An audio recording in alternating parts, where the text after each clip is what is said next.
abaanduulaha ciidamada dalka Ukraine ayaa waxa uu sheegay in ciidamadiisu waqti adaga ay marayaan maadaama ciidamada Ruushka ay isku dayayaan in ay galaan magaalada Kiev ee caasimadda waddankaasi Ukraine. dhawaqa qaraxyo aad u xoogan ayaa la maqlayay saqdhexe xalay caasimadda Ukraine ee Kiev. waxaa socda sidoo kale dagaal toos ah oo ka socda waqooyiga magaalada halkaasi oo ay ciidamada Ruushka isku dayayaan in maalintii shanaad ay la wareegaan magaalada Kiev ee caasimadda waddankaasi Ukraine, taa oo iska caabin xoogan ay kala kulmayaan militariga dalkaasi Ukraine. abaanduulaha ciidanka militariga Ukraine ayaa waxa uu sheegay in saacadaha soo socda ciidamadiisu ay geli doonaan waqtigii ugu xumaa. ciidamada Ruushka ayaa waxa ay wadaan duqeyn dhinac waliba oo caasimadda laga weerarayo. abaanduulaha oo luuqadda Ingiriiska bartiisa Facebook soo dhigay ayaa waxa uu ku sheegay in ciidamada difaaca gaar ahaan saldhigga Faskalev ee dhinaca cirka ee koonfur galbeed ee caasimadda Kiev ay aad isaga caabinayaan madaafiicda iyo sidoo kale weerarada uga imaanaya ciidamada Ruushka. dagaalka ayaa waxa uu si aad ugu soo dhawaaday dhinaca caasimadda. baarlamaanka waddankaasi Ukraine ayaa waxa uu si wadajir ah u ogolaaday in xaalad degdeg ah la geliyo waddankaasi Ukraine, iyada uu sii adkaanayo dagaalka u dhexeeya ciidamada Ruushka iyo sidoo kale kuwa Ukraine. tiro magaalooyinka ka mid ah waddankaasi Ukraine weli waxaa ka socda dagaalka tooska ah ee labada dhinac ay isku adeegsanayaan hubka culus. labada dhinac waxaa jira khasaare aad u weyn oo ilaa iyo hadda warbaahinta aysan qorin. wariyaha Al Jazeera waxa uu leeyahay ogolaashaha baarlamaanka ee xaalad degdega in lagu soo rogo waddankaasi Ukraine ayaa waxa ay ka jawaabaysaa baaqi golaha amniga qaranka iyo difaaca ee waddankaasi Ukraine ee ku saabsanaa in dalka la geliyo xaalad degdeg ah. xaaladaasi degdega ayaa waxa ay keeni doontaa in la xakameeyo dhaqdhaqaaqyada gawaarida. sidoo kale waxaa ciidamada xukuumaddu ay u ogolaanaysaa in baaritaan lagu sameeyo gawaarida, sidoo kale ay badbaadiyaan nidaamka guud iyo sidoo kale sharciga iyo kala dambeynta waddankaasi Ukraine.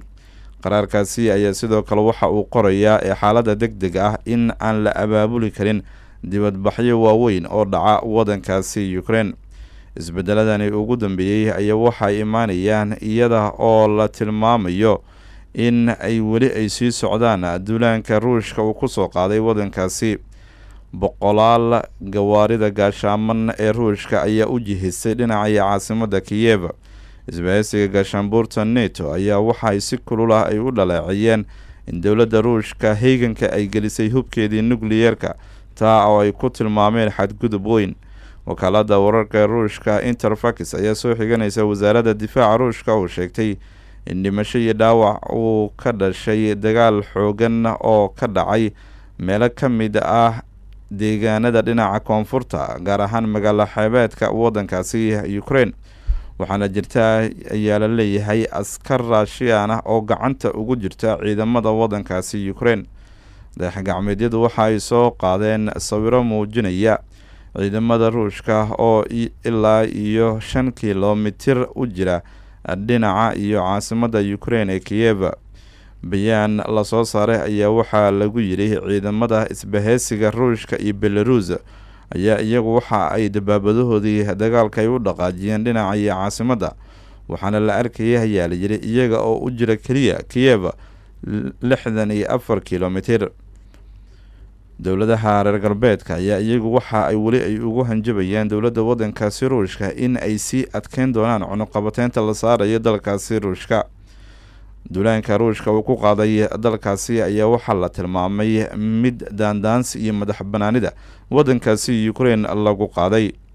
wasiirka arrimaha dibadda ee waddanka Ukraine Dmytro Kuleba ayaa bartiisa Twitterka waxa uu soo dhigay in Ruushka uu burburinayo dhismooyinka waaweyn ee dadka rayidku ay ku sugan yihiin.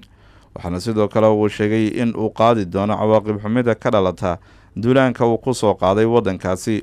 waxaana uu ku soo gabagabeeyey warkiisa in dowladda Ukraine ay ugu dambeyn ay ka guuleysan doonto dalkaasi Ruushka duulaanka uu soo qaaday.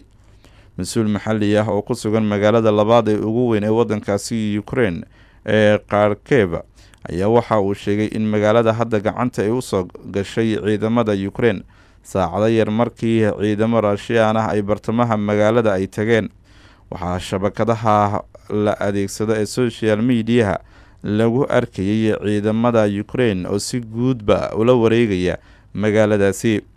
waxa ay tilmaameen in ay sii wadi doonaan iska caabinta lagu hayo ciidamada wadankaasi Ukraine.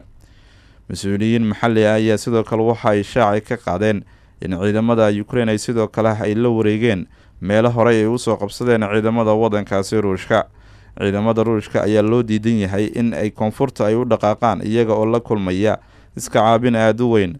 magaaladaasi taariikhiga ee Kharkiv waxaa ku nool dad gaaraya 1.4 milyan oo qof, waana magaalada labaad ee ugu weyn ee dhinaca waqooyi bari ee wadankaasi Ukraine dhacda. waxay u dhowdahay yaaliyay dhinaca xuduudda wadankaasi Ruushka iyo sidoo kale dhulka ay maamulayaan kooxaha gooni-goosadka ee iyagu u janjeera dhinaca Ruushka ee Donetsk iyo Lugansk. afhayeen u hadlay aqalka Kremlin ee dalkaasi Ruushka Dmitry Peskov ayaa waxa uu shaaca ka qaaday in hogaamiyaasha labada jamhuuriyadood ee Donetsk iyo Lugansk ay dalbadeen taageero dhinaca militariga uu siiyo madaxweynaha wadanka Ruushka Vladimir Putin si ay uga hortagaan ayaa la yidhi wax waliba oo uga imaan kara ayaa la yidhi ciidamada wadankaasi Ukraine. kooxaha gooni-goosadka ayaa waxa ay ka baqdin qabaan ayaa la yidhi ciidamada Ukraine in ay kusoo faafaan labadaasi gobol. wasiirada tamarta ee midowda Yurub ayaa waxa ay maanta yeelan doonaan kulan degdeg ah oo ka dhici doona magaalada Brussels.